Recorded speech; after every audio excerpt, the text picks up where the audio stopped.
پێش ئەنفال و زیندە بەچاڵکردنیان ئەمە دوایین وێزگەیان بوو. لێرەدا ئەنفالکراوان پۆلێن دەکران و جیا دەکرانەوە. تۆپزاوە دەواازەی دۆزەخی ئەنفالکراوان و سەربازگا سامناک و بێڕەحمەکەی ڕژێمی بەعس. چەند ساڵێکە سوپای عێراق هەوڵ دەدات ئەم سەربازگەیە جارێکی دیکە زیندوو بکاتەوە بێگوێدان بە یادگاریە تاڵەکانی نەتەوەیەک.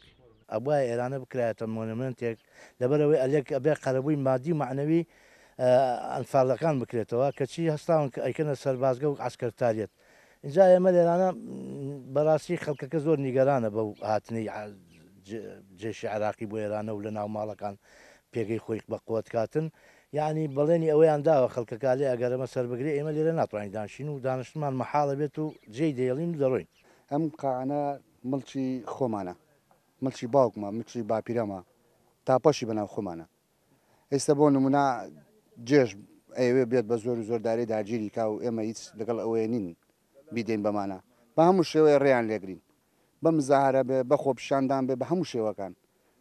بەڵام پێمان باشە ئەگە حکومەت هەرێم ئەگە شتێ بک بۆی ئێمە لە دەستەمانە نەجاتمان بیکەتە مۆنەمێتێکش ئێمەش دڵمان پێ خۆشە وەکو خەڵکی ئاوایی و بەڵام ئامادە نین بەی شێوەیە بێڵین ئەمانە بێن بە کەیف خۆیان هەڵسوکەوتی تیا بکەن.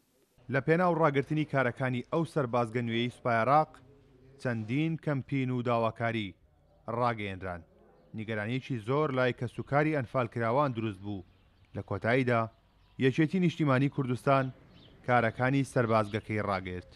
دوای ئەوەی کە بانگەوازەکەمان بڵاو کردەوە بەڕاستی ئەوەی کە بەدەم بانگەوازەکەمانەوە هاتووە و لە دوێنێەوە لە سەرخەت بووە لەگەڵ ئێمەیە یەکێتی نیشتیمانی کوردستان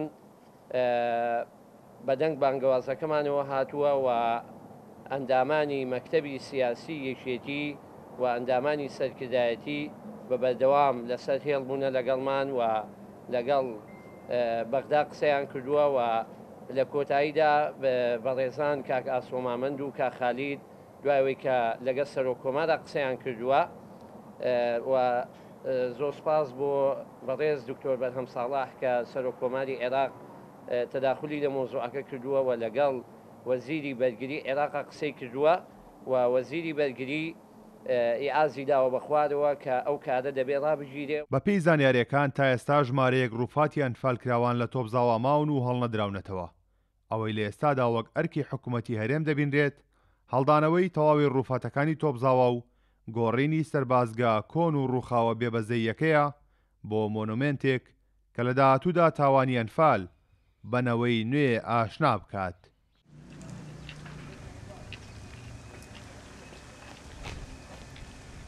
زیندووکردنەوەی ئەم سەربازگە کۆنا کە تاڵترین مێژووی نەتەوەیەکە دووبارە چەقۆخستنە نێو برینی کۆنی کووردە وە لە ئێستادا هەوڵەکانی یەکێتی نیشتیمانی کوردستان توانیوێتی ئەم سەربازگەی و دروستکردنەوەی ڕابگرێت.